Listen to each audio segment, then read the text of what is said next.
one of the big drivers of human nature is a desire to be consistent. She looked at gym registration data, gym attendance data, volumes of search terms around things like quitting smoking, dieting. For all these data sets, she sees pronounced spikes at the start of new time periods, beginning of the year, beginning of the month, beginning of the week, after people's birthdays, after public holidays. All these moments are typified by people being more open to change. So the first thing around habit formation is you've got to break an existing habit. What behavioural scientists do is identify when you should time your communication to maximize that.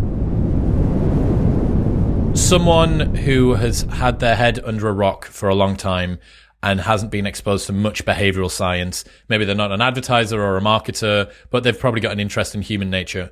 Why should anyone care about behavioral science? Okay, good question. So sometimes the terminology can be confusing. So if people haven't heard of behavioral science, it's essentially what we used to call social psychology. So it's the study of how people actually behave rather than how they claim to behave. And I would argue anyone who is an entrepreneur, anyone who works in marketing, anyone who is trying to influence other people should be interested in this topic. Because if you're any of those groups, you're in the business of behavior change. And all behavioral science is the study going back 130 years of what makes for effective behavior change. So it's a super relevant topic. Above and beyond that, it is robust, which actually differentiates it from an awful lot of business theory. If you think about some very popular business theories, they're based on elegant arguments. And the problem with elegance is it's not often accurate. What's great about behavioral science is it's never based on logic alone. It's always comes back to being proved by an experiment. So we can give these findings genuine credibility. And then the final big strength, so we've got our relevance and our robustness, the final big strength of this topic is its range. So there are literally tens of thousands of studies. So whatever category you work in, whatever discipline you work in, there are so many behavioural science studies that pretty much whatever challenge you have in front of you, there's going to be an experiment out there that can help you solve that challenge. What would be an example of an elegant business theory which doesn't necessarily show up in practice? Well, I think one of the big theories that is prominent is this discussion of purpose being a successful way to drive business growth. Another one actually that I've got more interested in recently is every year the PR agency Edelman produce data on trust. And the story that they normally accompany this data with is there has been a massive decline in trust. It's just not backed up by their own data. So it's quite commonplace that the headline findings that businesses and brands subscribe to aren't backed up by an analysis of the actual data. You use an example about why margarine isn't grey at the very start of the book. Why is that illustrative? So there's a lovely study, a really old study by a psychologist called Louis Cheskin, where he was working with margarine manufacturers. So these manufacturers back in the 1940s are trying to win over consumers, stop them buying butter, start buying margarine. And if he went out and directly questioned those shoppers, they said, well, I don't buy margarine because it tastes bloody awful. I don't like the taste. That's why I don't buy it. But Cheskin was suspicious of this claimed data.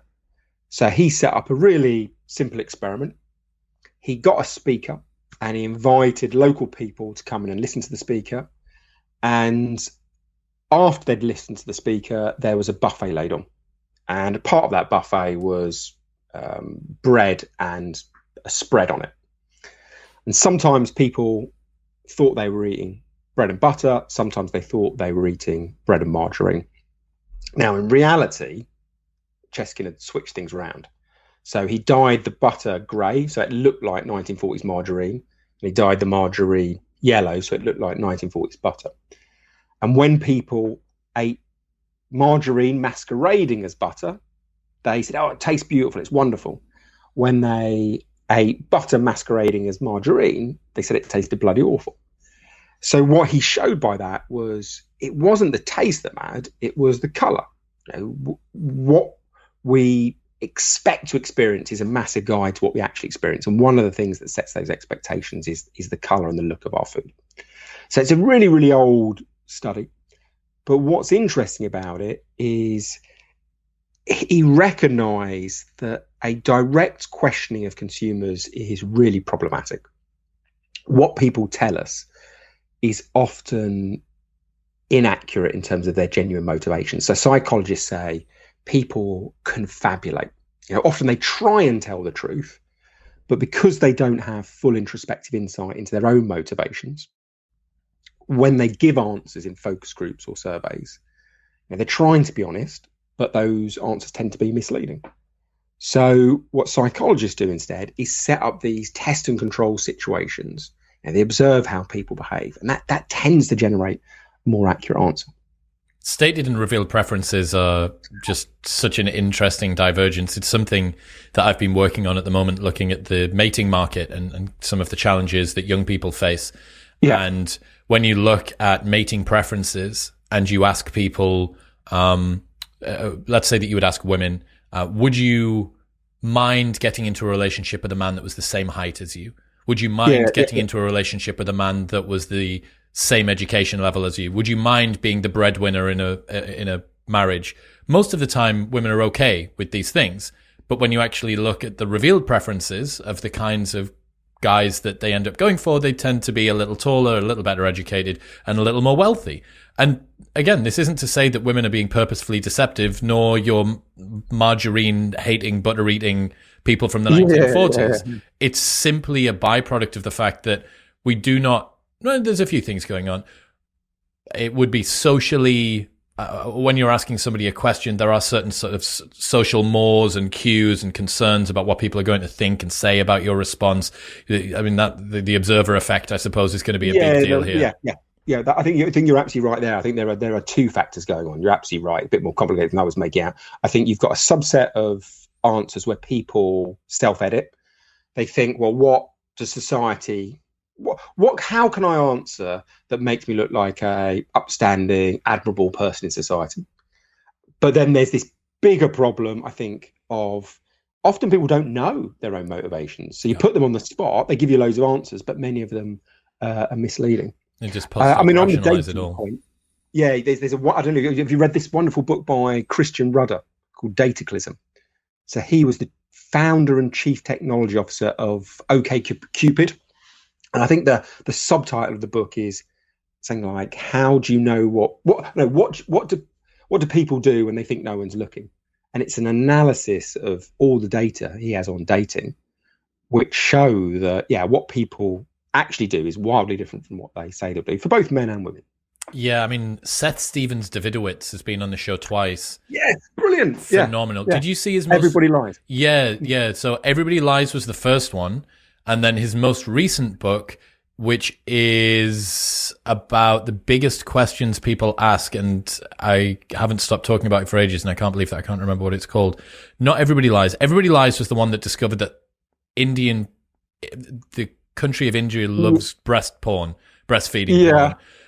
The most recent one was using... Don't Trust Your Gut. Thank God for that. Don't Trust Your Gut is the new one. Dude, you'll fall in love with that book. It's phenomenal. But it's basically just the same thing. It's a data revealing what our genuine preferences are. Yes, but a particular subset of data. Because his argument, I think, is that in a focus group or survey situation, which most brands do, this is the vast majority of how brands and businesses find out about their customers. They just directly ask them. But he says the motivations of the customer in that scenario is to make themselves look good in front of the questioner. So the motivation is not to tell the truth. He compares that then with search on Google or Facebook or Pinterest, where he says the motivations of the searcher, when you're typing something into a search box, are completely aligned with telling the truth. Because if you don't put in what you genuinely want, you're going to get the wrong answer. So I think you're absolutely right. Prioritizing that data that people generate when they think others aren't watching, that's really powerful stuff. Okay, so you've got 16 and a half cognitive biases that form this most recent book of yours. The first one is habit formation. Why is that important? Yes. Yeah. So there's an awful lot of work by psychologists into habit formation, and it breaks down into two broad areas. So the broad argument is people have so many decisions to make every single day, they don't have the time or the energy or the wherewithal to weigh up those decisions in a fully considered manner. And therefore, what they do as a coping strategy is either rely on what psychologists call heuristics, pick the middle option, pick the most popular option, or they go even further and they just repeat the same behaviors again and again. So if they find themselves in a similar situation, they repeat the same behavior they did last time. They don't even weigh up alternative ways of behaving. So Susan Fiske describes this as people being cognitive misers. Now, they have the capability to think deeply, but because thinking is effortful, because it's energy intensive, we ration that capability. Thousands of decisions to make every day, we can't use that capability on every one of them. Daniel Kahneman puts it a little bit more amusingly. He says, thinking is to humans as swimming is to cats. You know, we can do it, but we'd rather not. So an awful lot of our behavior is habitual, just this repeating the same behaviors again and again. That's a problem if you as a business or you as a person want to get someone to do something differently, because how do you get them to change their behavior if they're not even weighing up your merits compared to their existing form of behavior? But the first thing that psychologists identify is that there are predictable moments when those habits are weakened. So Catherine Miltman, for example, talks about this idea called the fresh start effect. Her hypothesis is that one of the big drivers of human nature is a desire to be consistent. So many cultures have lots of negative language about people who are inconsistent. So this desire for consistency gets us repeating behaviors. She then says, well, look, when we enter new time periods, our link with our past self is weakened and we are more open to change. So that's her hypothesis. But as I said earlier, the great thing about behavioral science is no one ever stops at that stage. They then look at various different data sets and observe data sets to try and test the idea. So she looks at gym registration data, gym attendance data, volumes of search terms around things like quitting smoking, dieting. And for all these data sets, when she plots them over time, she sees pronounced spikes at the start of new time periods, beginning of the year, as we might expect, but also beginning of the month, beginning of the week, after people's birthdays, after public holidays. All these moments are typified by people being more open to change. So the first thing around habit formation is you've got to break an existing habit. What behavioral scientists do is identify when you should time your communications to maximize that, to get that biggest effect. So if you do an advertising campaign that plays off the back of New Year, New You. That would be an example. So that would be an example. Spotify is an example. So Spotify have Discover Weekly. They send you a new set of tracks, kind of a bit like things you listen to, but you've never actually listened to them. They've tried to launch that service 2 or 3 times, and it failed the first 2 times because they launched it a Thursday, Throwback Thursdays. Then they launched it as Feel Good Fridays. It was only when they launched it as Discover Weekly on a Monday that they tapped into the fresh start effect. No way. Yeah. And they were, I think they worked with Richard Thaler either to post-rationalize it or as a stimulus to test that idea. If you think that one's interesting, the best example I've seen of the fresh start effect is from the West Midlands. So the police launched a intervention with criminals, which tried to encourage them to stop a life of crime, get back on the straight and narrow. So they were going to be helped with all sorts of support to get jobs and break the kind of cycle. Half the people that they sent out they basically sent out a message saying, "No, we're on to you. Ring this number and we'll help you start a new life." Sometimes they just sent that out randomly. Sometimes they sent it straight after the criminal's birthday. And they saw about, and be worth double checking this, but I think it was either 3 or 4-fold increase in response rates when the message went out around people's, just after people's birthdays. So this is a situation in which, this is a very, very hard audience to change their behaviour. Even amongst hardened criminals, using this timing technique of the fresh start effects can boost effectiveness. That's spectacular. That is really, really cool. It's really cool. And it's something, she talks about this in her paper where she says, often look at institutions that have lasted a huge time. Many institutions have realised this. So she talks about the Catholic Church. It's not necessarily relying on an existing fresh start. They created their own moment when people kind of sloughed off their past self and thought of themselves in new, and therefore weren't hampered by this kind of bugbear of consistency. So she talks about the confessional. You go into that, you admit your sins. When you come out, you're a fresh person. Therefore, it's open to change. You don't feel like you're being inconsistent and hypocritical. So you can both harness this by targeting particular moments, but you can also harness this by creating kind of moments of reappraisal. What about uncertain rewards and loyalty schemes? Okay, so if that's breaking a habit, you've then got all sorts of different studies into, well, how do you recreate a new behaviour? And one of the most interesting ones is the one you mentioned, which is around uncertain rewards. So the initial work for this goes all the way back to the 1930s and to the kind of archetypal mad professor, a psychologist called B.F. Skinner. And what he does in his most famous bit of work is create these boxes. So he puts a rat into a box or a pigeon, and there's a little lever in the box. The animal doesn't know what a lever is. So first of all, it just ignores it. But sooner or later, it will bump into the lever, and then out comes a sugar drop. So the rat will quickly learn to pump away at the lever to be rewarded with these sugar drops. Rats love a sugar drop. Skinner waits until the habit is embedded. They keep on pushing away this lever and being rewarded with one sugar drop. He then turns off the sugar supply and then monitors how long it takes for that habit to decay. And it's remarkably quick. Very quickly, the rat becomes bored with the lever. Then he creates another set of boxes and puts in a fresh group of rats.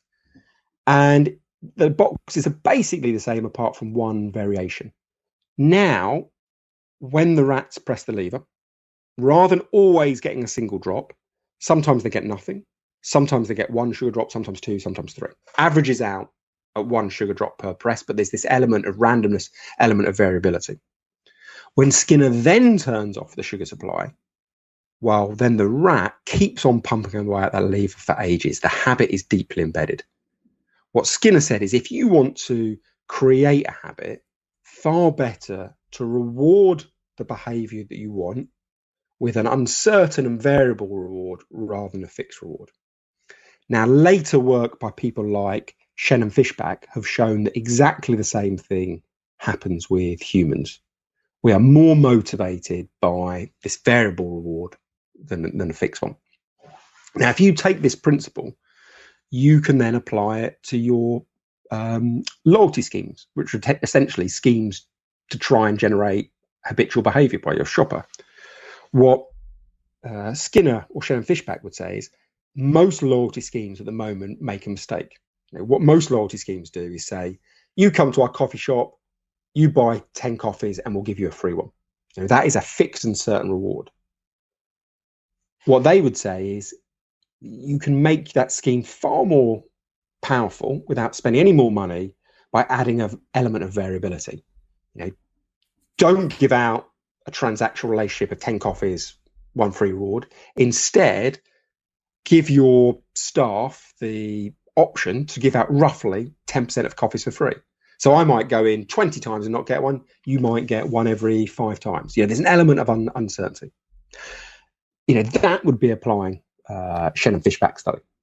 Would that be the same as the McDonald's Monopoly stickers? Oh, go on. So what do they do there? That's the is this the kind of fractions? Yeah, you buy a Happy Meal, and on the side of a cup and on the side of the fries, I want to say, are double stickers, and you peel them off, And sometimes it's a free McFlurry, sometimes it's a free whatever. And then you can also combine these together in order to build up a Monopoly board.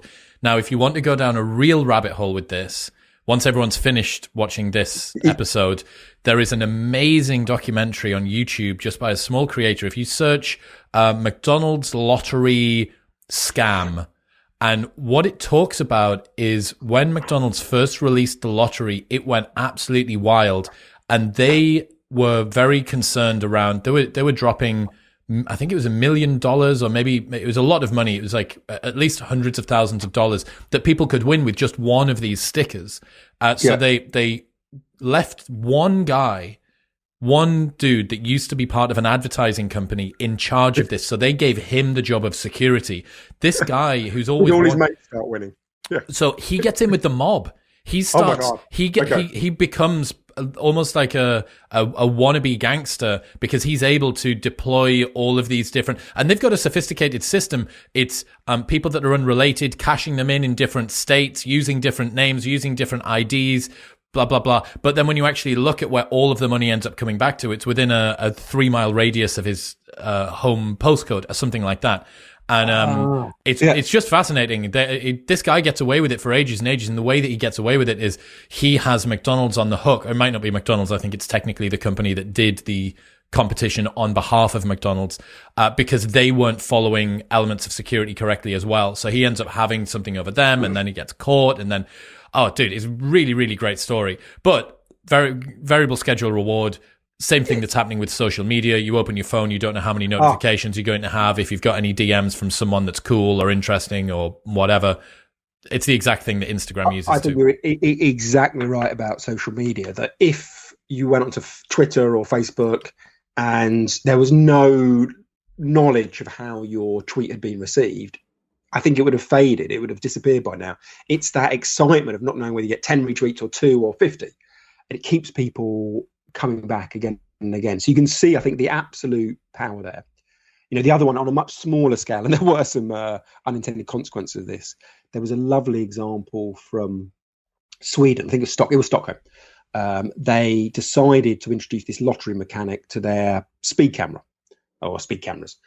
You drove past, and if you were speeding, you got a fine, and your money went into a giant pot. If you drove past and you were under the speed limit, well, every, let's say, 10,000 cars, they took a photo of you, got your number plate, and then you were given a proportion of all the fines. And there's some lovely data about the average speed in those kind of streets dropping quite significantly. Wow, so I think it's a very effective solution. Yes, yeah. There was, I mean, the only problem with that one, I think it proves the principle, but it also shows that introducing these ideas is very context dependent. What they hadn't factored was, I think, that some people would try and game the system. So they found that some people just kept on driving around and around the block to go past the speed camera to hope they would win the lottery. So kind of worked, but it's a nice, I think, proof of concept. That's fantastic. Okay, next one. Make it easy. Make it easy. So this is an interesting one in that there is an argument for people like Daniel Kahneman that people are. He says that people often have the wrong mental model about how to change behaviour. So in a recent interview, he was asked what's the single most important thing he'd learned from the hundreds and hundreds of experiments he'd run. And he said, well, that's simple. 3 words, make it easy. And he argues that the most effective way to change behaviour is to focus on making it easy or removing friction. Whereas what most people try and do is increase motivation. Most people try and make the audience desire the behaviour that they want to encourage. Now, that's Kahneman's argument.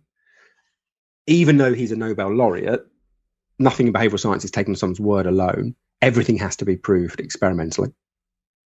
And Bergman and Rogers run this wonderful experiment with the Department of Education in America, trying to test the idea. So back in 2017, they launched this new service where parents can sign up and they will be texted information on how to encourage their children to work harder.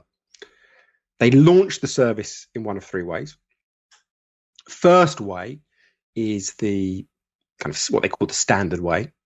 People are texted information and they're told, if you want to sign up for the service, just click on this link. The link took them to the form, 30 seconds of effort to fill it in. And in that scenario, 1% of people sign up. Next group of randomly selected people texted the same information about why the service is amazing. But this time they are told, if you want to sign up, just text us back the word start. So they've removed about 30 seconds of effort, tiny bit of effort, and you get an 8-fold increase in sign-up rates. Next and final scenario, another group of randomly selected parents texted the same information about why the service is amazing, but they are told you are enrolled if you don't want to be, text back the word stop. And you get 97% of people enrolling. So this removal of tiny bits of friction changes the enrollment rates in this program by 96 percentage points. So it backs up Kahneman's idea that small bits of friction can have a disproportionate effect. But then comes the clever bit. The psychologists then go out and recruit 100 plus educational experts, teachers, head teachers, administrators. They tell those experts the setup of their 3 different scenarios, and they get the experts to try and predict what they think the sign-up rates will be in each scenario. Now, those experts aren't stupid. They know that friction will put people off. So they get the direction of change right, but they are wildly wrong in terms of the scale of the impact. So they think that about 35% of people sign up in the standard variant, 45 or so in the simplified, 66, I think, or so on the auto enrollment. So they think there'll be a 21 percentage point change in behaviour based on the removal of friction, whereas in reality it was a 96 percentage point change. So what they argue is that experts have the wrong model of human behaviour. They underestimate the importance of friction. They overestimate the importance of motivation. And from that, they go and make the argument that this means that many businesses misallocate their resources. So too much time and effort goes into motivating an audience to want the product. Too little time and effort goes into making it as easy as possible to get the product. That's brilliant. And I can also see from my history running nightclubs for a decade and a half that some of the things that we used to do felt a lot like pressing on the accelerator as opposed to removing the brake. We would be doing things that would entice people to come down as opposed to asking the question, why are people not attending? Like, why are people not attending? Is it that we need to make it easier for them to get from where they are to the nightclub? Do we need to put on party buses that can pick up 40 people at a time and give them a schedule of when they just need to be outside of their house?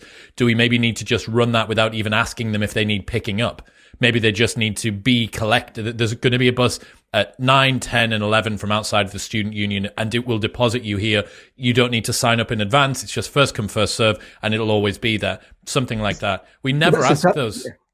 Yeah, that's to me, that is a lovely example, because I can imagine if you're working in the nightclub business and someone comes with an idea about bus schedules, you're like, oh my God, this guy should have been an accountant. Not sexy. If they come with an amazing, exciting, creative promotion, you're like, this is the person for me. What Kahneman says, this is almost like the kind of a Cassandra curse. It was actually the bus timetabling thing that would have been far more effective. It should have been working for Transport of London. Yeah. Wasn't there an equivalent that I read about a long time ago? It may have been from you, to do with pension contributions when people got raises.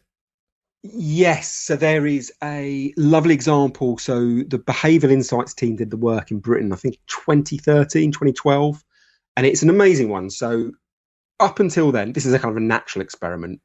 You had to do about 5 minutes of admin, so early 2010s, and then you would be enrolled in your company pension scheme.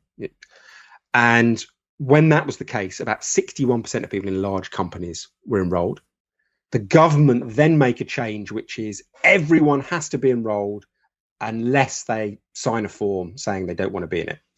So it takes about 5 minutes of work to get out of the pension scheme.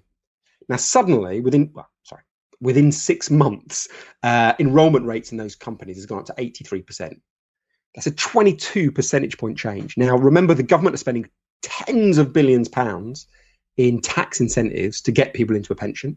And what turns out to have the biggest effect is not those tens of billions of pounds incentive. It is a tiny, tiny bit of admin.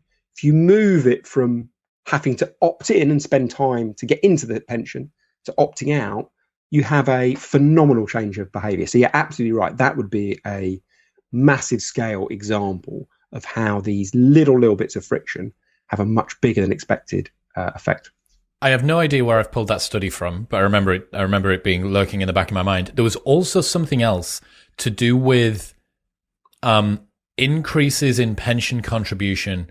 You try to suggest to workers, you should give more of your pension next year or something like that. And you got very low levels of enrollment. However, when people got a raise, you said, we're going to give a higher percentage or of this raise, just a little bit less raise is going to come to you because a tiny bit more is going to go to the pension. It was this unseen, as yet unactualized extra salary portioned off a little bit more aggressively into pension, and the uptake from that was way higher as well. Yeah, no, that's a great. So that is a Richard Thaler and Shlomo Benartzi idea called "Save More Tomorrow," and what they talk about is this idea called present preference bias or present bias or hyperbolic discounting rate, which essentially means anyone values pleasure in the now much more than pleasure in the future. So, and the same with pain. The point being, if I if I'm told something's going to cost me £5 now, it's painful. If I'm told something's going to cost £5 in a month's time, it doesn't bother me.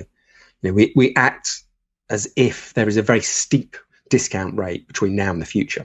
So what Shlomo Benartzi and Thaler did was say with these companies, why don't you set up a scheme where you're not essentially asking people to put money into their pension now? You're saying, will you agree to put money into a pension in a year's time? We'll sign it, or come out automatically in a year's time. And people think, well, I don't care what happens in a year's time. I mean, you know, that's so distant, it's attenuated, it doesn't viscerally affect me. And that led to significant increases in pension contributions. So yeah, there's this whole host of bias. I think what you're getting to there is that there are so many of these biases. As long as you can match the right one to the challenge you have, you've got these really effective evidence-based tools to use. Do you ever look at the other guys and girls that are in your industry, like the Thalers and the Sutherlands and the Shottons of the world, and look at yourselves kind of like wizards? Because you pretty much are. Like, what it is that you're able to do is akin to alchemy or wizardry. I know. Well, Rawley Sutton has that wonderful phrase. I mean, his book, it's called Alchemy. So I think that this is something that is available to everyone. I mean, the great thing is you have hundreds upon hundreds of psychologists, thousands upon thousands of psychologists working full time, running studies that are then put into the public domain.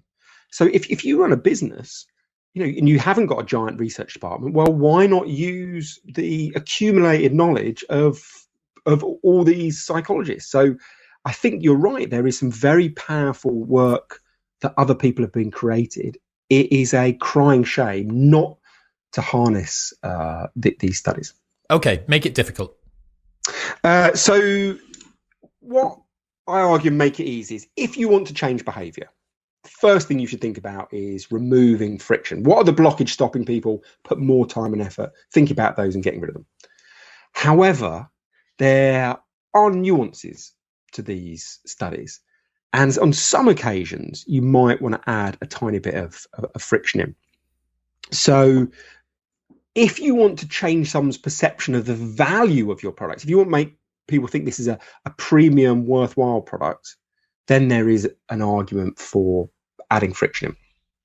So the study that's relevant here is from Dan Ariely. So he comes up with an idea called the IKEA effect. And what he does, him and Michael Norton, they recruit a group of people and they show them a professionally made IKEA box. And then they ask those people, how much do you want to bid to take that box home with you? And from memory, and I'll be a little bit out here, but let's say average bid is 40 cents. Next group, same process, bring them into the lab, show them an IKEA box, but this time it's not assembled, It's just in pieces on the floor, and the participants have to build it themselves. These people then spend a bit of time putting the box together, and then they are asked to put a bid in for how much they'll pay to take this box home. And you see a jump, I think it's of the order of about 60%. So I think we get up to about 70 cents is the average bid. Now, what Norton and Ariely argue, and they do this test in multiple different ways. They try essentially the same thing with origami birds, lots and lots of different experiments to prove the same point. But what they argue is the more effort someone goes to, the more they appreciate the product. So you have this slight tension. If you want to change behavior, remove friction. But if the problem you have as a business is people think your product is a bit crap, maybe they think the quality is the problem, well, there you might want to think about adding a small dash of friction. So an example of this in practice, there is a lovely study which has real world implications by Ryan Buell, where he works with a travel comparison site and gets thousands of people to look at searching for holidays. And sometimes the results are served up immediately. Sometimes there is a very small delay. And whilst there's that delay for a few seconds, there's a little bar that goes round and round saying searching Alitalia, searching British Airways, searching Delta Airlines. Now, when the two groups are asked to report back on how comprehensive they think the results are, the group that have the delay, that see the effort that's going on, they will rate that product as better. So you can take this study in slightly abstract settings that Ariely and Norton have done. You can then apply it to your web design or your restaurant layout. Let people see into the kitchen so they can see the work that's going on. You can take some of these ideas and they can have a very practical set of implications for a brand. I use Skyscanner a lot. Oh, yeah. They deploy exactly the same thing. We're searching Air France, we're searching Aer Lingus, we're searching KLM, we're searching British Airways. Are you telling me that that's all fucking performative? I'm saying that there is if it's not, it's highly coincidental. There is a study from about 10 years ago on travel comparison sites which shows if you purposely slow down the site, and you've got to make sure people, the effort they're going to is visible. Yes. Then that product. They've diddled me. They've bloody diddled me. So one of my old business partner for the nightclub stuff, one of his housemates is a quantitative analyst, freelancing. And he's been brought in by people like Lloyd's to do all manner of complex analysis that to them apparently is just total cutting edge stuff. Whereas to him he can do it in his sleep. He's a smart guy. And he created a spreadsheet. He needed to create a spreadsheet in order to be able to do this presentation for them. He's presenting this, finally, the culmination of maybe 6 months of work by him as this consultant. And he said at least a full day learning how to artificially render loading bars in Excel. And he did it for exactly the same reason, that he pressed a button and Excel it's numbers, right? It's not computing the world. It's not trying to calculate the trajectory of the sun. It's trying to work out how much money's left in the bank account. And apparently it would just bing, it would do it instantly. But he artificially added in this computational effort with a loading bar. And he even managed to get it to get almost to the end, and then it would stop for about 5 seconds, as if it was really having to turn the cogs of the processing power within the computer or whatever. And then bink, and then it would arrive. And you can feel you're on the edge of your seat. You're waiting for the comparethemarket.com do exactly the same thing. So you've got two tactics, I think, that you can apply here. You've got make your customer go to a little bit of effort, and you've got to be careful to do it at the right time and not do it willy-nilly, focus a few moments. But this is essentially like the wine cork. Someone has to spend physical effort getting into the bottle. It makes them feel like this is a high premium item. So getting your consumer to go to a bit of effort boosts quality perceptions. That's the IKEA effect. And then I think you've got this other bit, which is very related, which is if the consumer can see the efforts you've gone to, they appreciate it more. And sometimes that's kind of moving to this idea of the illusion of effort. Now, my favorite example of that is probably Dyson. So if you think about what is the repeated PR story of Dyson, it's the fact that he went through 5,187 prototypes before he got to his bagless vacuum. Now, if consumers were completely logical, rational decision makers, it wouldn't matter. It doesn't care if he's gone through 1 or a million prototypes. What should matter is the quality of the product itself. But what people like Morales say is that's how people should behave, but behavioural scientists are interested in how people actually behave. And working out the quality of a product is a very time-consuming and difficult thing to do. Working out how much effort that product has been to, that is the much easier to take in. And what people often do is when they're faced with a complex, difficult calculation, which gives them an ideal answer, is they almost without knowing it, replace that calculation with a simpler and almost as accurate question. So people perhaps should be asking, how high quality is this product? Because that's tricky, they end up saying, how much effort do I think that brand has gone to? And they use that as a proxy for quality. So the argument to service providers like your friend or to brands is not to fictitiously invent efforts, because most people go to them, but it's to make sure your client or the consumer knows you've been to them. Be much, much more transparent. Make sure you tell them. I can't remember who it was that I was speaking to that used the example of bags of flour and pre-cooked breads in the windows of Italian restaurants. Oh, go on. Yeah. Just that it is, especially if it's artisanal flour that's been ecologically sourced from the hills of the Himalayas, you think, oh my God, look, they've got the flowers out front. I mean, that's how, why would they put it in the fucking window? They don't even need it in the window. It needs to be in the kitchen where it's of any use. But I wonder whether that's an obvious display of care about this. I'm kind of thinking about the more cottage industry, local, very middle upper class shop. Everything's served to you wrapped in brown paper and fucking twine. It's got every preserve jar's got one of those crisscross red and white lids on the top of it.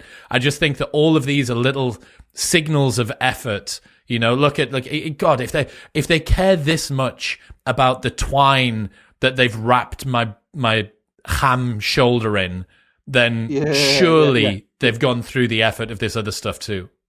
So there is a whole body of work, especially people work in the kind of food and drink. There's a whole body of work around the idea that what we experience when we drink or eat something is partly what we expect to experience. So it's very, very important to set up positive expectations about a food or drink. That could be through price. It could be through the way that you serve the product, the care and attention, the twine. It could be the description that you give. It could be the brand that it comes from. But you've got to set up those positive expectations. People do not objectively weigh up the chemical constituents of a food. They're eating with their mind. There's a lovely study by a Stanford psychologist called Baba Shiv, and he serves people 5 different bottles of wine, and each of those bottles of wine has a prominent price label. But the twist in the experiment is there are only 4 different liquids. One of the wines is repeated.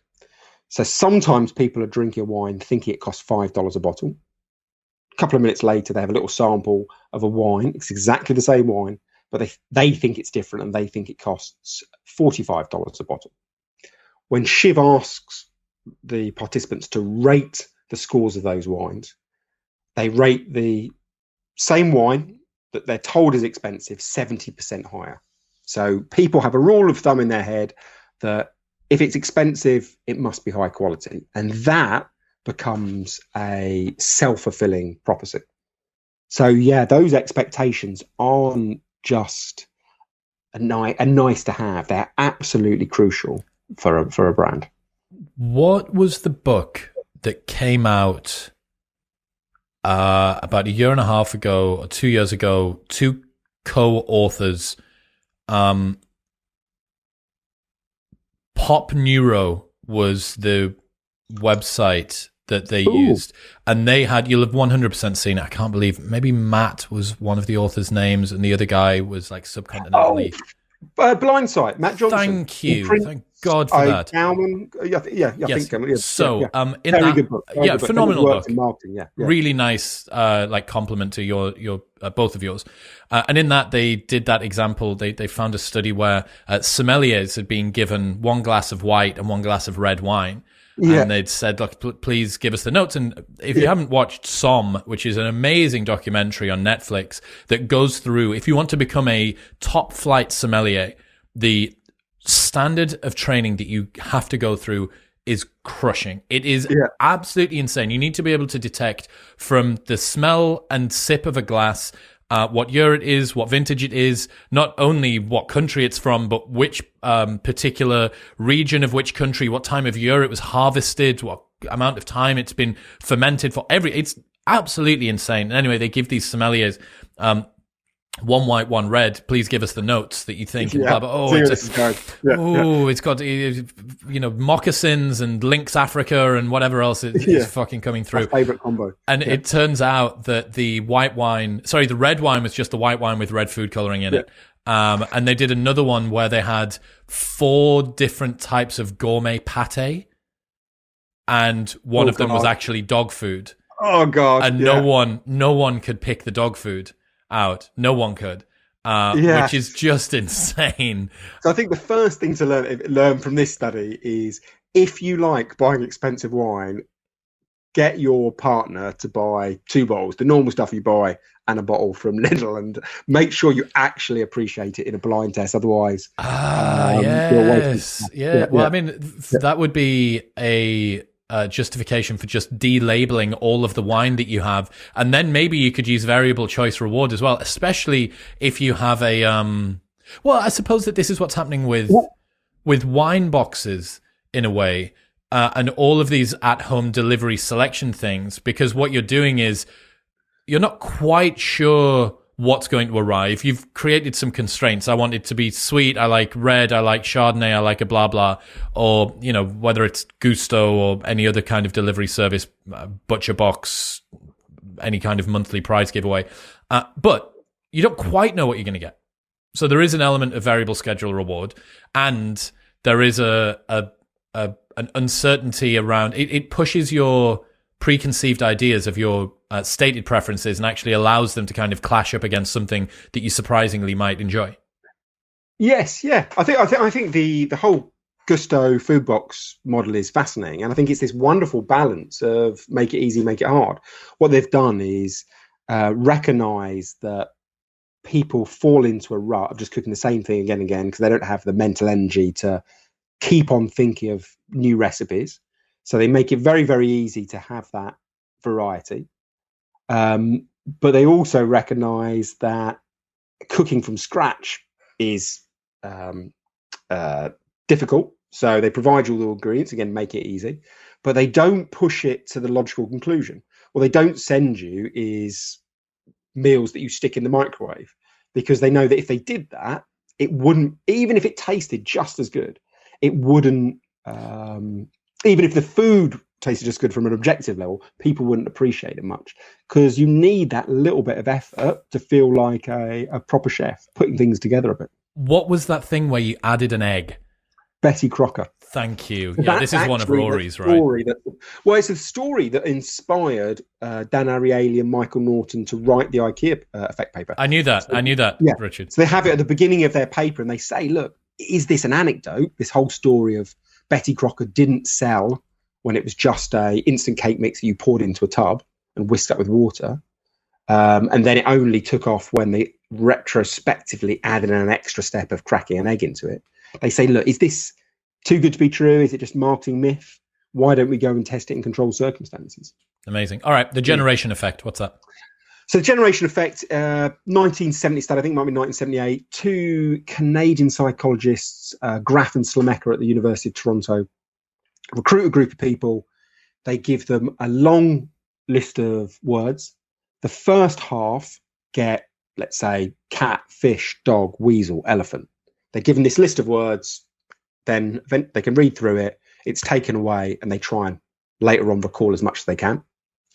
Next group of people get essentially the same list of words, but rather than it being cat, it's C blank T, then it's D-O blank, then it's, I'm not going to try and spell weasel and elephant, but it's just all the words with one or two letters missing.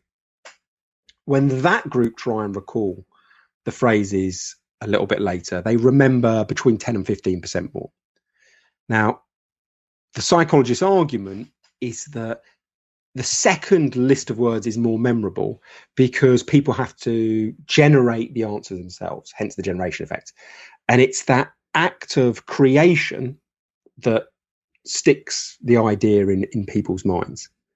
So there you have this fascinating tension again with advertising.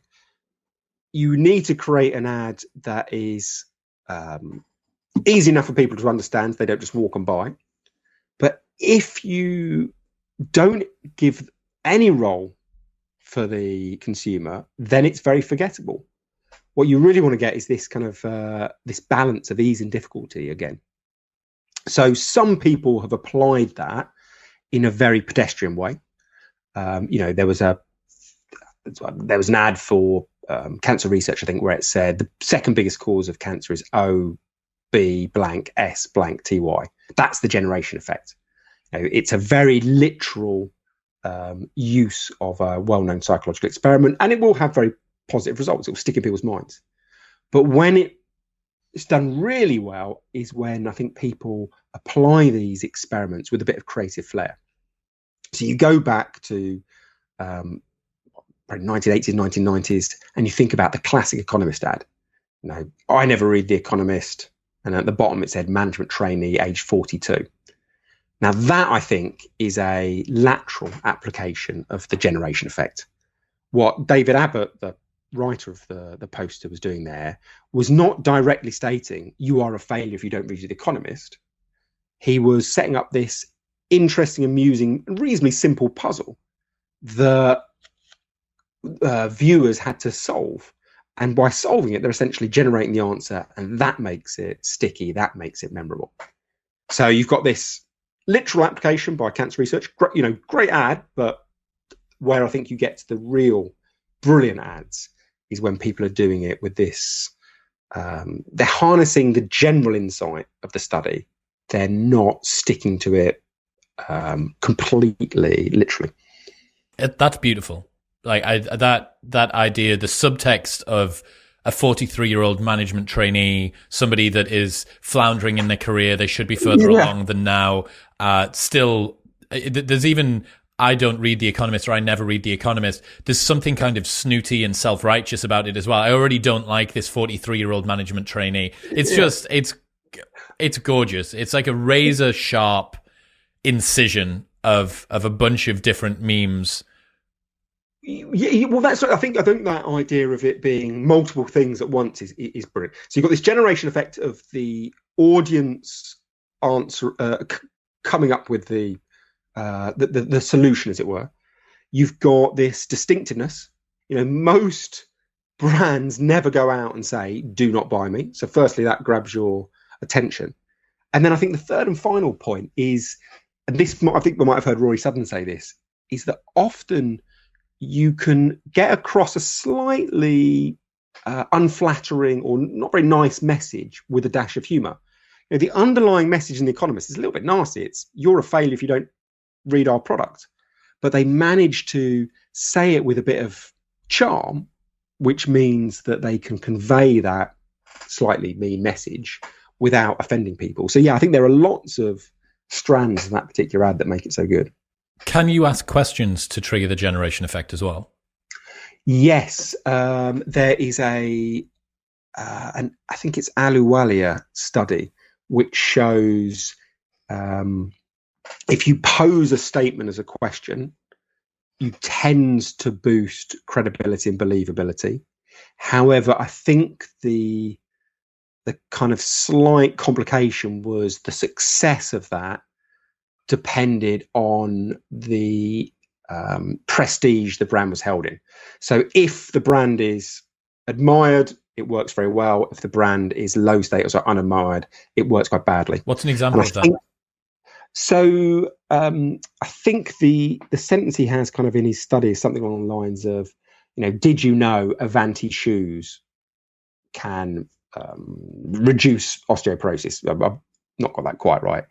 Other times, the other half of people in the study just saw a statement, Avanti shoes reduce osteoporosis. And he found if there had been preceding positive information about Avanti, big boost by using the question. If he had run some people had seen negative information about this fictitious corporation, the question often backfired. Oh, so it's mediated by how well the brands foresee. I mean, I think a lot of these questions as well, if you're going to use a very cool, slightly effortful advert with, some blank spaces in, or someone's got to fill it in. That, for instance, the Economist advert works because the Economist is an institution. It wouldn't work for edition 1 of the New Businessman Monthly, perhaps. Yeah, or maybe it wouldn't. It would work for both those brands, but it wouldn't work without David Abbott's copywriting skills. You could imagine someone trying to pose essentially the same point in a slightly pedestrian way, and it flopping, which to me is one thing it's worth stressing about behavioral science. I would always take the approach that these experiments are just and insights are just hypotheses about human nature. It's just half the task. What a marketer or an entrepreneur needs to do is then take the insight and then they need to apply a dash of creativity. So if that sounds a little bit woolly, one of my favorite examples that I've come across a few separate sources recently is around a creative use of social proof. So social proof is the argument that we are deeply influenced by other people. So if a brand looks like it's popular, it will become more popular still. What most brands do to try and harness that idea is to say, we have 1 million customers. 9 out of 10 people use our product. That's the kind of literal interpretation. What I'm saying is, that's just the start. What you need to do is think about how you can apply this idea a bit more creatively. How can you imply popularity without directly saying it? And my favorite example at the moment is Red Bull when they launched. You'll like this. It was around nightclubs. Supposedly, when they launched, they go and find nightclubs, and then they crush up loads of empty Red Bull cans and stick them in the litter bins around the nightclub, so that when people come out, they see these, bins full with Red Bull and assume that everyone else in there was massively energetic because they'd had a couple of Red Bulls. So it made it feel like it was a popular product amongst that group. That's applying social proof, I think, in a truly creative way. One area that I would love one of the guys from behavioral science to get into would be optimizing YouTube thumbnails and titles. So this is the world that I live in, right? This is my currency for at least one part of the show. I need to get people to click on the video. CTR, click-through rate, percentage, how many people get shown it versus how many people click on it, and watch time, so retention. Retention and watch time is down to the editing. It's down to the first 5 to 15 seconds of the video. It's there's a number of things that go into that. But the way that not only your title length, are you posing a question? Are you using punctuation in an interesting way? Are you using the Zeigarnik effect to create open loops? How does this relate with the text that's above it? That is... If there is not a behavioral science competent team applying these insights to optimize thumbnail and titling for larger YouTube creators to give those insights, there is a huge agency opportunity available there, because the Mr. Beasts of the world and the PewDiePies of the world and the guys that are the absolute top, they will be doing this. I know that Mr. Beast spends between $10,000 and $30,000 on each thumbnail. He has hundreds and hundreds of thumbnail options for every different video. And then when it comes to titling too, he'll have reverse engineered. I mean, I know, for instance, that the average number of characters in the top video of your suggested feed is going to be 44. So it's 44 characters long is the average number. The use of words that invoke a powerful or aggressive response, words like war, battle, shock, These are sorts of things that cause people to click. But generally, I mean, this is both for brands and for creators, is an incredibly important thing to get right. Okay, I have this amazing piece of content. I've worked incredibly hard on it for a long time, and I'm being defeated by CTR and watch time. It's like, I can't get people to click on it, and I can't get people to stay with it. This is one of the reasons why Fast and Furious 9, if you look at the pace of the cuts in F9, it is unbelievably quick. And if you think about the pace at which people swipe through TikTok, it's like swipe, swipe, swipe, swipe, swipe. It's more than once a second. And that pace that you move at is the pace that people are becoming used to. So Mr. Beast, his most recent video where he cured 1,000 people's blindness by paying for their cataract surgery, that employed a new tempo of cuts within the edit. I'm not actually sure. I'm sure he'll speak about it at more length, but he tweeted about it a couple of days ago.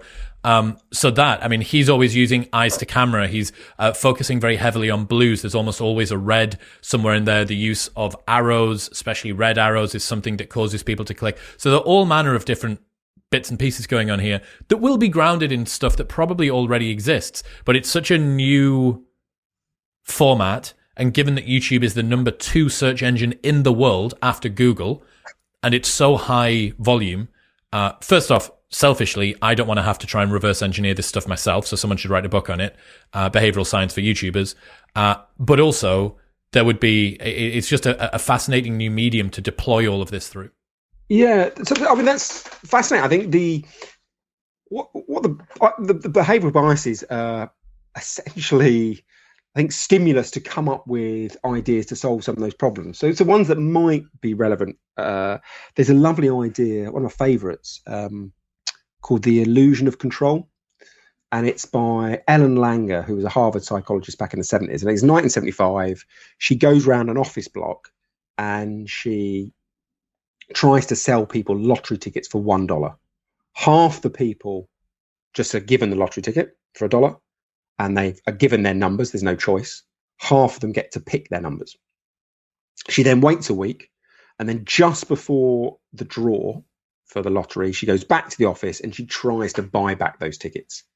Now, the first thing she finds is that everyone wants more than they paid. So there's an idea called the endowment effect. Once we own it, we value it more.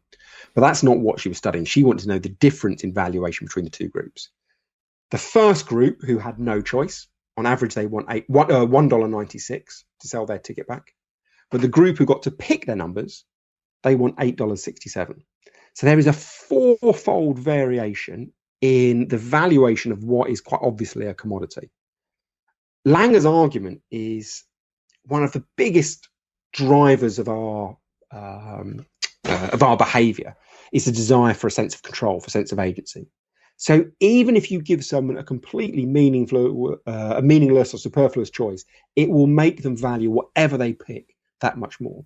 Now, in my world of thinking about how you get people to buy things or change their behavior, you can take that principle and you can apply it to your promotions. So you could say, well, look, what most brands do is say, you buy this product and you get this reward. What Langer would say, that's a mistake. You should give people an option of 2 things. So maybe it's a free pizza or a car wash. Even if 100% of people pick the pizza, there is still a value in offering the car wash. Its very presence allows people to choose, and because they have picked it, they value that pizza more. So I wonder, with some of these attempts to encourage people to engage, is giving the audience maybe some degree of choice. It doesn't have to be meaningful. It could be whether your background is blue or red, or you're going to launch on a Tuesday or Wednesday. The more you can get them to feel like a sense of control, the more likely is they will appreciate the product. The Keats heuristic. Keats heuristic. So that is a idea that phrases that rhyme are more believable. So study done 1999, I think a follow-up maybe 2000 by Matthew McGlone. And I think, and apologies if I pronounced this wrong, Jessica Chofik-Bash. And what they did was give people lists of pseudo proverbs. So we would both get a list of proverbs, and on your list, you might see something like, what might you get? I don't know. If you drink, it will help you think. And I might get, if you drink, it will help you ponder. Now, that isn't actually one of their examples. That's pretty naff, but that's basically what they did. It's exactly the same sentiment for the fake proverb, but one of us gets it in a rhyming form, one of us gets in a non-rhyming form. And they give out loads of these different lists with lots of different variations. So essentially, they can compare how believable the proverb is when it rhymes, how believable is it when it doesn't rhyme. And they see a statistically significant increase in believability and belief in the accuracy of the proverb if someone got it in a rhyming variation.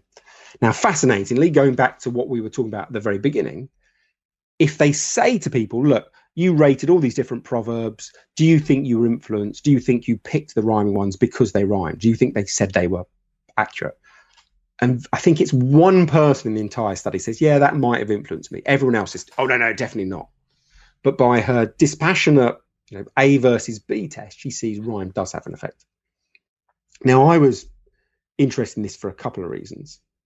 Firstly, I thought, well, that's really interesting, but advertisers don't just need to boost believability, they also want to boost memorability. So we reran that study and we gave people these long lists of fake proverbs, half of which rhymed, half of which didn't. We then invited them back in the evening. So they looked at it in the morning, then came back in the evening, and we saw people about twice as likely to remember the rhyming phrases as the non-rhyme ones. It was about that order. I forget exactly the swing. But what's fascinating there is you've got this set of experiments which shows rhyming phrases are more believable and more memorable. Yet if you then go and look at the regularity with which advertisers use rhyme, it has been in massive long-term decline. It was a phenomenally common tactic 50 years ago. Pringles in the 80s, once you pop, you can't stop. Haig in the 1930s, don't be vague, ask for Haig. Mars a day helps you work, rest and play. Again and again, we see rhyme being used. But if you think of the last 10 or 15 years, it has almost disappeared. I did a study looking at ads over the years, and it drops to about 10%. So what's interesting here is you've got advertisers, or at least the people creating the ads, ignoring a technique that is very effective. And then I think you have to ask, well, why is that the case?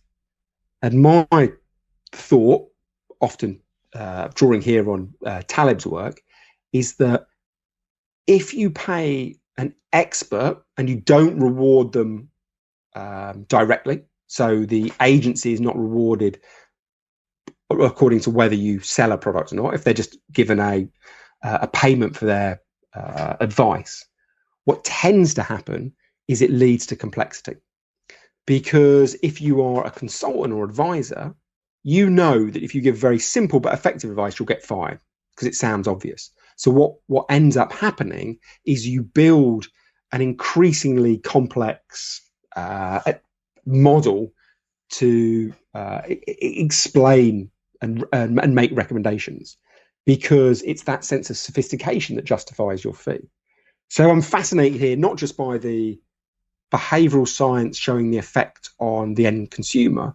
I'm fascinated by the fact and the system, which means this tactic is very, very rarely used. The internal machinations of the advertising industry are pretty fascinating. Yeah, and that's the area I'm interested in, but the same would be true, I think, for any service industry. If you are a consultant who sends a one-line email that saves your the company hundreds of thousands of pounds, it will be very hard to justify a massive fee because it looks so simple and so easy, and people will begrudge you. If you produce a 100-page report and have loads of people running around creating that report, it's easier to charge a large amount. So there is a tension between what creates effective solutions and what is in the interest of the agency or consultant who is supplying those solutions.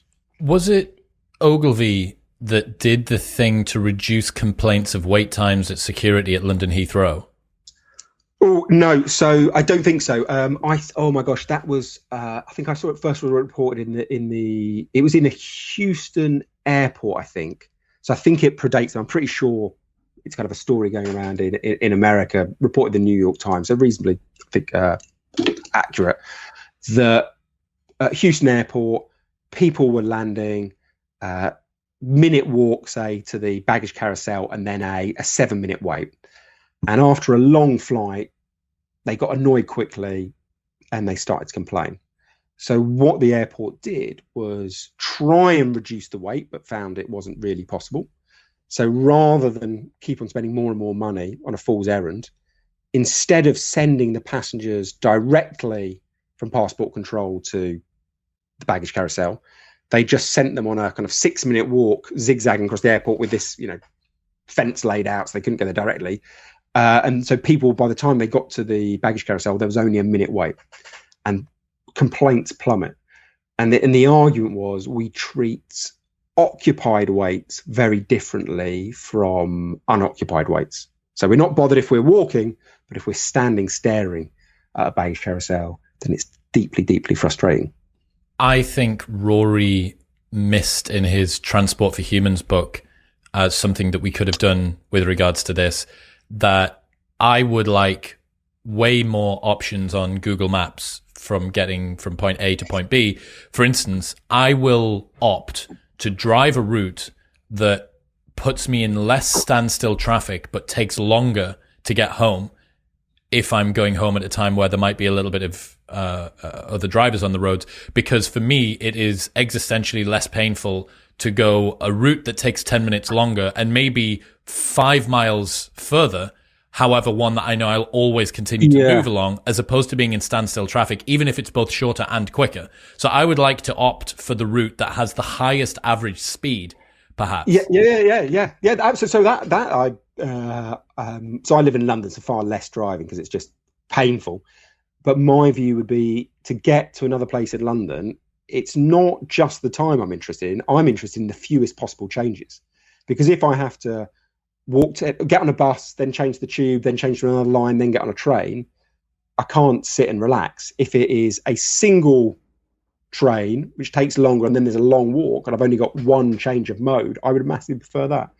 Absolutely right. There is I think Rory's book with Pete Dyson is brilliant at looking at some of these areas, that all the systems that transport providers have created optimize to shortening time, when there are many, many other factors that would make a journey more pleasant.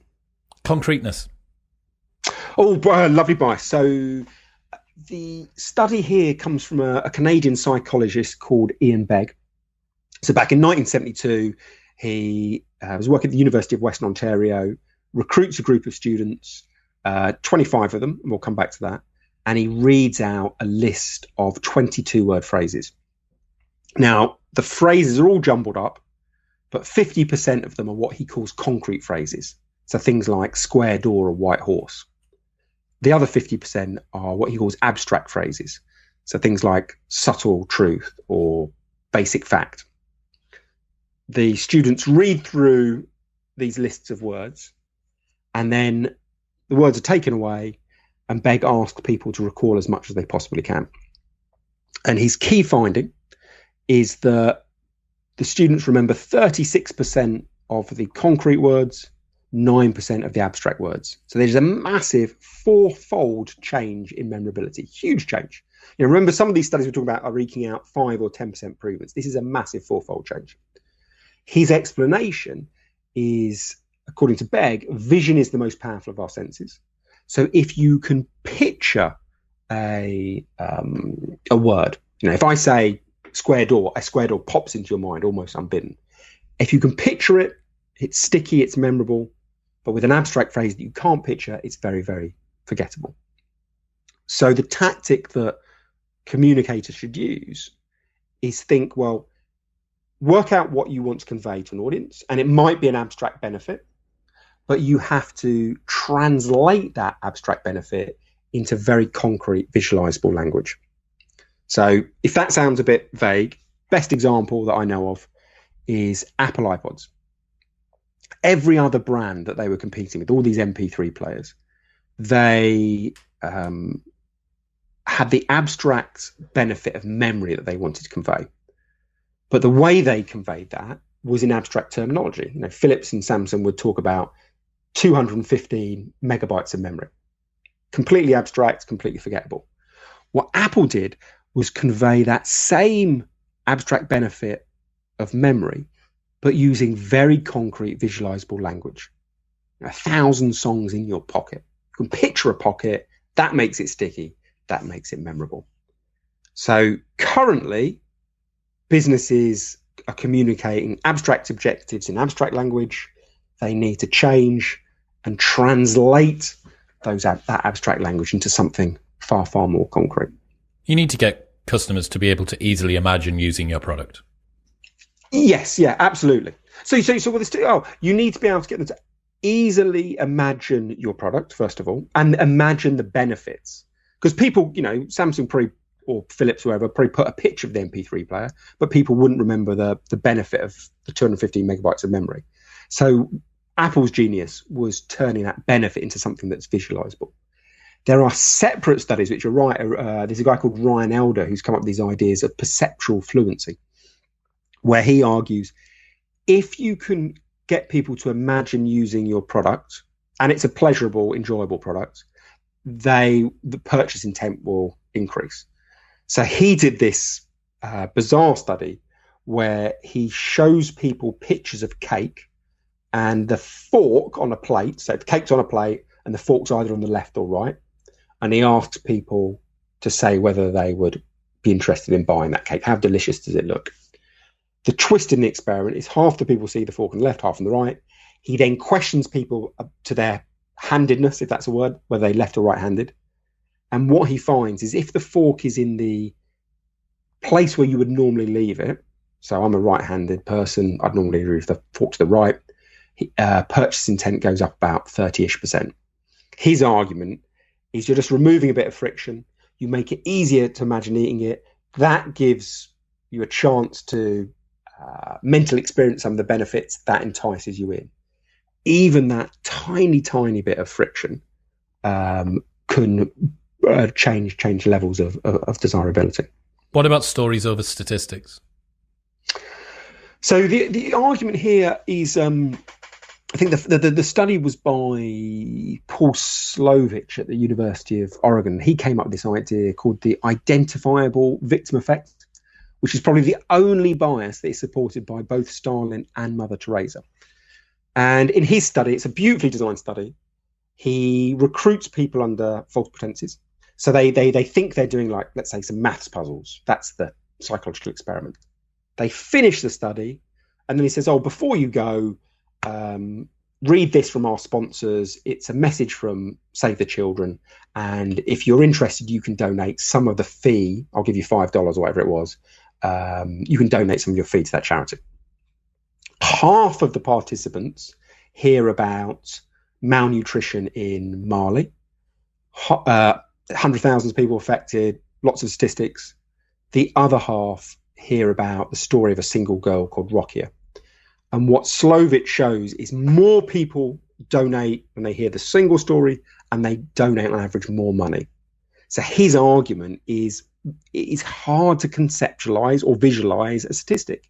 Now, I can't picture 1 million people. I can't picture 100,000 people. So it leaves me cold. But that description of that single girl suffering, that is easily relatable. That is visualizable. So I think, a lot of these biases you start to see interlinking.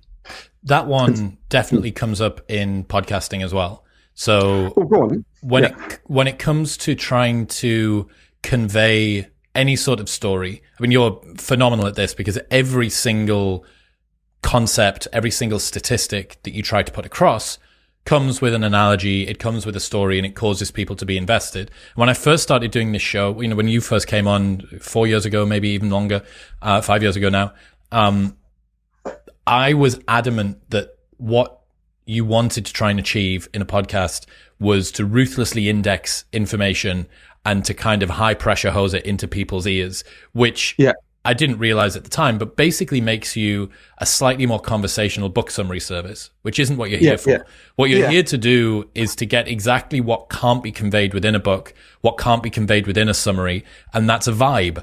So I've taken to referring to podcasters as vibe architects.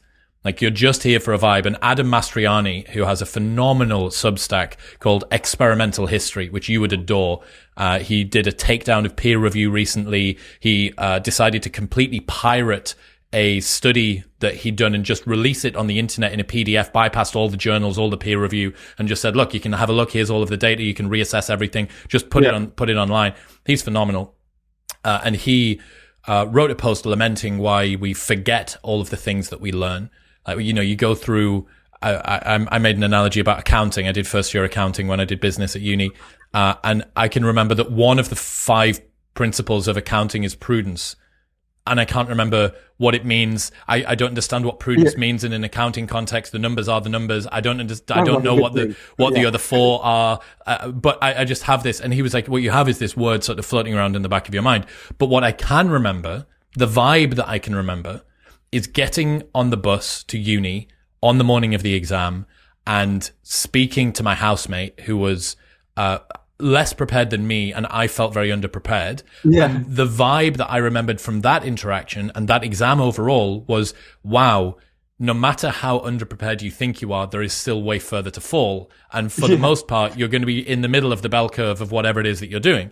That's the vibe. That's the lesson that I took away from it. I can't remember anything. I did AS and A-level business, then a 3-year business degree and a 1-year master's. Still don't remember the 5 principles of accounting, but I took that away.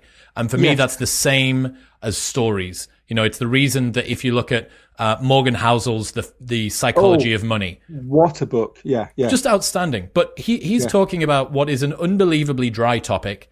For quite a lot of, you know, there's only, I think, maybe between 10 and 15 chapters or principles or whatever, might even be 8, across the entire book. And it's a big book-ish. But it just falls by because you're learning about Warren Buffett when he grew up, and you're learning about, you know, all it is just easy stories. So that to me, James Clear's Atomic Habits, very story heavy. David Goggins, never finished, and his first book, Can't Hurt Me, also incredibly heavy. It's one of the bestsellers. I think it's the best-selling self-published book of all time. Yeah, it's terrifying. Okay.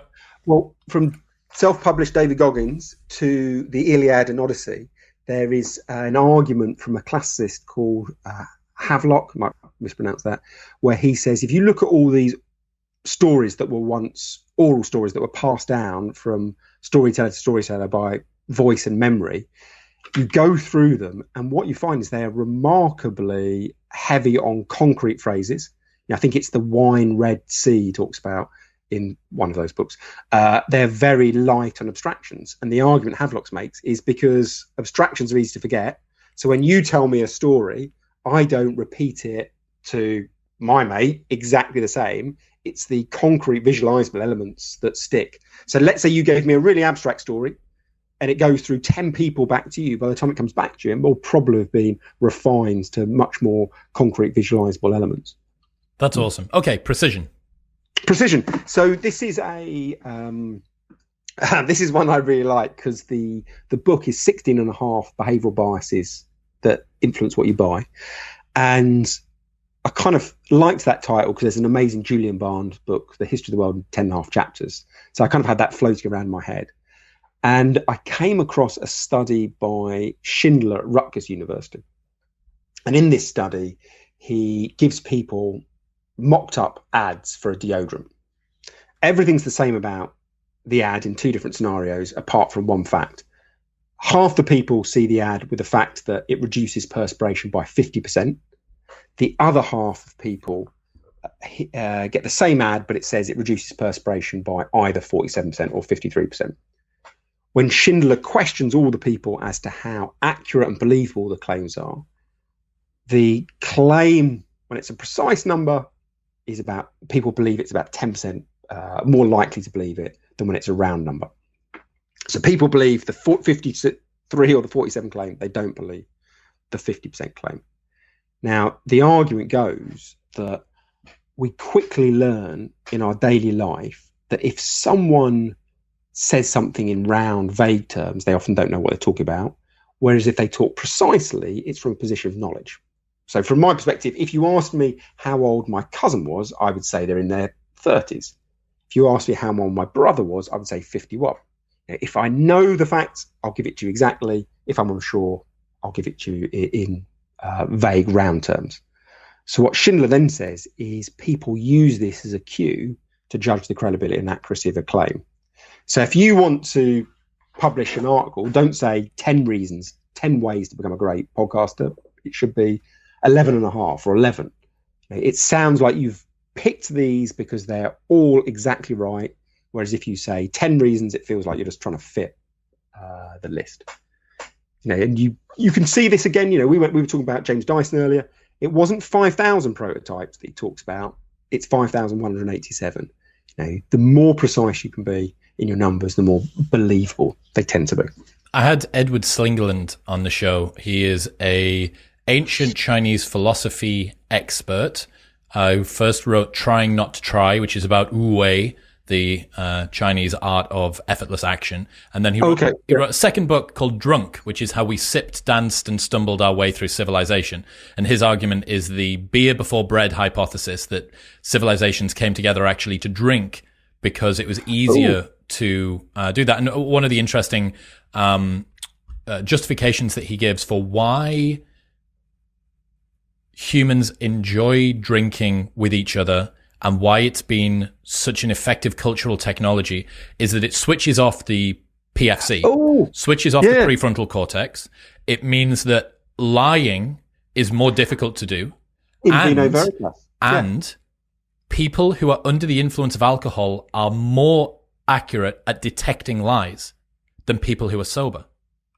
Is that true? Wow. So I completely get you're going to reveal your secrets when you're drunk, but I never thought you improve that. Actually, that's I'd love to see that experiment. I'd love to be recruited for that experiment. Yes, you could have been. You could have been on both sides. Yeah. But so what you have is a cultural technology, which is basically a truth detection enhancer and a lie telling reducer.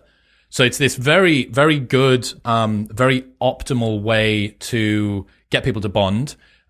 It was heavily used to bond together armed forces for exactly the same reason. It generally, I was really interested with that. And I think that you're talking about the precision of what's going on here. That's kind of like a cultural technology where reducing the ability of somebody to lie. If someone tries to pin you down, everyone's, tried to ask a friend about, how come you couldn't make it to my birthday last week? Oh, it was, and it's this real big convoluted answer as opposed to, I had a puncture or I had a this or I did a that. It's, there's always 5 intersecting reasons why. And it's because they can't come up, if they're not telling the truth, that is, as opposed to it just being a thing. And I think that alcohol, kind of is a technology that kind of does something similar. Yeah, well, that is interesting because there's I can't remember where I read this. There is an argument that why we said right at the beginning that people often don't know their own motivations. You kind of think, well, why? Surely there is an evolutionary advantage to knowing ourselves really well. But the argument is, if you believe you're telling the truth, if you are deceiving yourself, then however drunk you get, you're not going to reveal the wrong thing. Of course, so the best way to deceive everybody else is to deceive yourself believe first. Your own, yes. your own hypers or your own rubbish. So there are thoughts. I think I read this around hares, as in the rabbit type thing. When they are being chased by a predator, they zigzag around, but supposedly they don't know which way they're going to go next. Therefore, they don't have a tell. No way. So they're juking. They're juking a prey. They're giving the old San Francisco, whatever it's called, shuffle. But but it feels like very random, but they don't know where they're going left or right. So No way. the hawk or whoever else is following it can't learn its maneuvers. Of course, and it's also going to give away no tells, because if you don't know, dude, that's that's an exactly. amazing story. Okay, so precision. I'm kind of worrying though. Now I'm saying it. How the hell does anyone ever work that out? So I think this is one where we should probably go and double check. That could be you. You kidnap I will some spend rabbits. before we come back in 4 years' time. Thank you. Become an expert on hares. Pricing. Yeah. How's pricing related to precision? So there is some lovely work. Oh, and this, I unfortunately only found the follow-up after the book had been written. So in the book, I think I talk about a University of Florida study by Janishevsky and Hughes, where they show, again, get a sample of people, all shown the same items: block of cheese, TV, bicycle, some others. Some people are told the price at a round amount. So the TV is $500. Some are told a precise amount, $505. The psychologist then ask everyone, well, how good value do you think the car is? What do you think the real value of these items is? And what the psychologists find is that when people give their answers, everyone comes back with a lower amount. So everyone realizes brands bump up their price above what it's actually worth. But what the psychologists argue is when people see a precise price, they jump down in their kind of mental calculations in much smaller increments. So they think, okay, well, it's not worth, whatever I said, $500. Maybe it's worth $495. No, maybe $490. Whereas if people, so that means if it was $505, if people see the round price, say $500, they think, oh, it's not worth $500, it's worth $480, $460. So people assume that precise prices are marked up more fairly than round ones. So if you was a brand or a business are selling something at £100 or £1,000, you've got this wonderful opportunity of you can increase your price and you will increase the desirability and perceived the value of that product. Now, that study by those two psychologists is a slightly abstract study. And you could think, well, it's not really real world, it's the lab.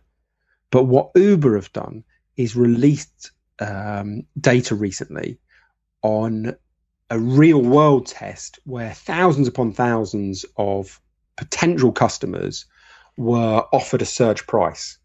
And some people were offered a 2x surge price. Some people offered a 2.1x surge price. And what Uber found was people who were more likely to accept the 2.1x price. So what Janishevsky and you have found in a lab study has been proven in far more robust and a much, much larger study by Uber.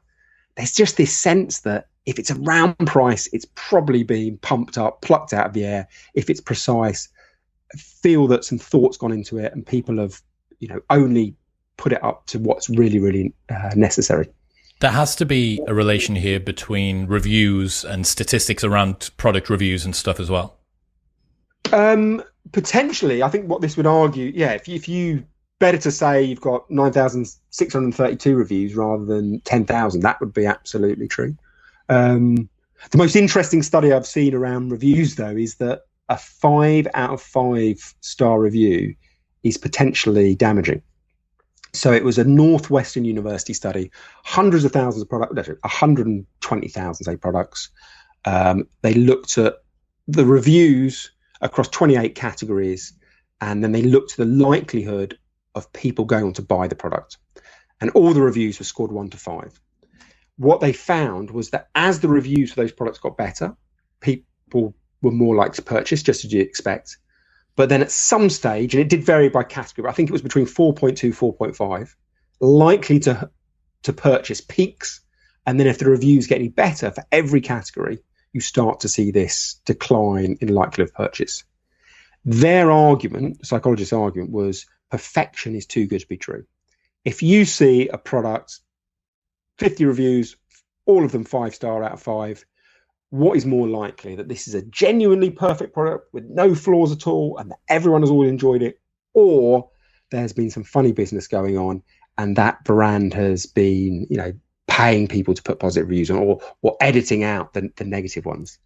So perfection can be alarming for people, and therefore put them off from purchasing. Rolling this across again into my industry, there is now a 5-star review on Spotify for every podcast, and there's always been one on Apple Podcasts as well. And it's got a first decimal point. So pretty much every big show that's not currently in a cancellation crisis is going to be 4.7, 4.8, 4.9. Andrew Huberman, who you might know or might not, he's an ophthalmologist and neuroscientist from Stanford, he's got one of the biggest podcasts in the world, probably top 10 podcasts in the world, but he's so unobjectionable that he's got a 5 across the board on both Spotify and on Apple Podcasts. So I actually wonder if I should message him and tell him that he needs to get some negative reviews. If he can just piss off a small cohort of people, he actually might end up with better conversions if he was more objectionable. Yeah, I mean, yes. The categories it was tested on were things like hair care and shampoo. So there's always an element of, does this translate to a different world? But the great thing here is behavioural science and these experiments set up a hypothesis to go out and test and at least consider that you would never normally consider. I mean, who would ever think less than a 5-star review is a problem? Most people think that's brilliant. It just gives you an angle, I think, that your competitors who aren't using behavioural science wouldn't have thought of. And it's often those underexploited opportunities that can be very, very profitable. That's a really beautiful sentiment. And that's one of the things that I adore about learning this sort of stuff from yourself, from Rory, from everybody else that I hear. Okay, so Richard, I'm going to give you enough time to make it to the pub. The illusion of choice. Yeah. Where should people go if they want to pick that up? Amazon's probably the easiest place, but pretty much any bookshop with an online facility will have it, and hopefully quite a few real life stores. But yeah, Amazon's an easy place to get it. And where else should people go if they want to follow the stuff that you do online? So I tweet from @Shotton, or if they're interested in applying this to their business, if you go to astroten.co.uk, that's where you've got my company website. We give consultancy to people like Google and Mondelez and Sky. So yeah, that's the other area. Richard, I appreciate you, and I'm very much looking forward to our next 8.5 biases that we still got to go. Excellent. And I've built up a thirst, so I'm looking forward to it as well. Yeah. Beautiful. All right, mate. Thank you. See you later. Thanks a lot. Cheers. What's happening, people? Thank you very much for tuning in. If you enjoyed that episode, then press here for a selection of the best clips from the podcast over the last few weeks. And don't forget to subscribe. Peace.